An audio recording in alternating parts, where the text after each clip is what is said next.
Hey everyone, welcome to today's video. Today's video is a correction to my last video.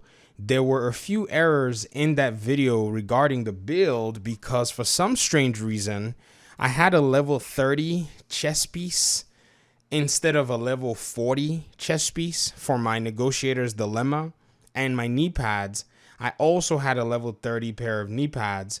How that got into my, my loot pool, I don't know. I think I may have come to my chest, checked my loot pool, and then I saw a Negotiator's pair of knee pads on this account, and then I threw it in there and the chest piece as well. But I do have the blueprints, and so what I did was I went ahead and crafted chess pieces to fit. So what I did yesterday in preparation for the video was I crafted chess pieces and knee pads for the build, but they were actually crappier than the level 30 ones. So I went with the stats, and that's why I think I doned that level 31. But today I actually have the updated video to show you guys with 4 Negotiators Dilemma and your Coyote Mask and your Contractor's Glove running the Pestilence LMG with it. This build is a support build, and I have some gameplay. We had a 4-man group, just matchmade group. We ran Lincoln Memorial. There's a surprise at the end. There's a piece I've been wanting to get on this particular account,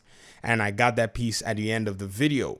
Now, on the run of the mill, some things I'm not able to recalibrate yet, but I'm trying to see if I can get some other pieces. Like this is a level 40 piece right here. Look how low this level 40 piece rolled from a recalibration. This was, I think it was recalibrated, crafted. Yes, I say recalibrated, was crafted. This one was also crafted.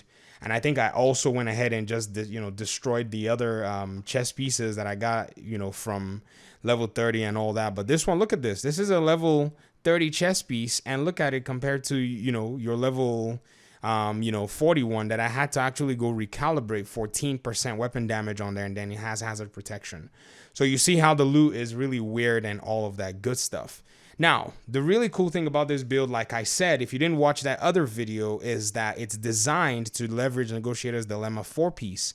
And it's designed to actually give you a whole bunch of other good stuff that actually comes with it in regard to giving critical hits to enemies and then having them take a bunch of damage that you've already dealt to other enemies. So the good thing about it is the 4-piece. Now, yes, 2-piece 15% critical hit chance, 3-piece 20% crit damage, and then hostile negotiations is when you mark an enemy, you mark him for 20 seconds up to 3 marks.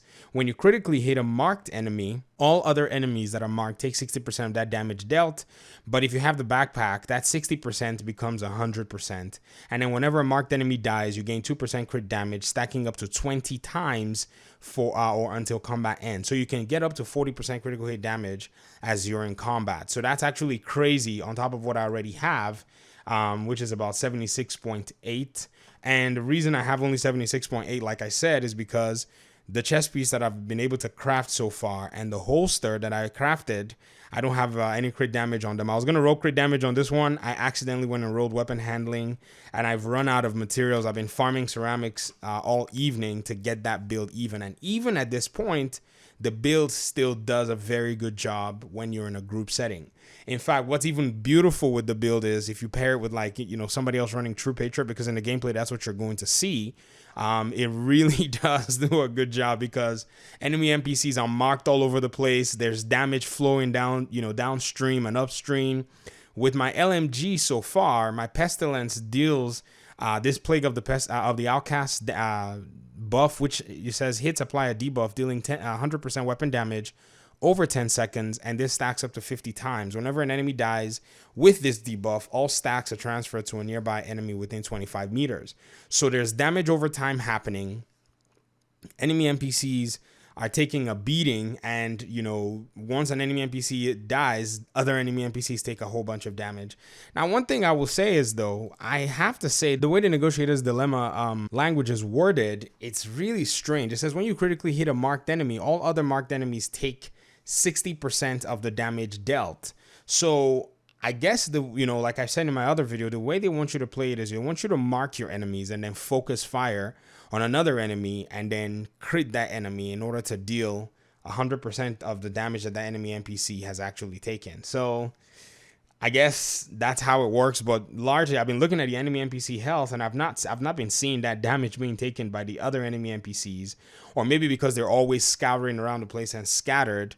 But I feel like the best time to use this is if you have a whole bunch of enemy NPCs and you have a heavy, so you mark others and you focus on that heavy, and then when you crit them, then that's definitely where it needs to go. So I'll skip over to gameplay so that you guys can see. I cleared the courtyard by myself, and then I match made for heroic just to see how the build worked in the solo. Solo, it's not that great, but it's okay. It does well. If it's optimized, it'll be way better than in a group. My goodness, it does a good job. So I'll see you guys on the other side of the video, where you guys get the surprise that I got at the end of the farm. And I guess I'll see you guys in the next one. Peace.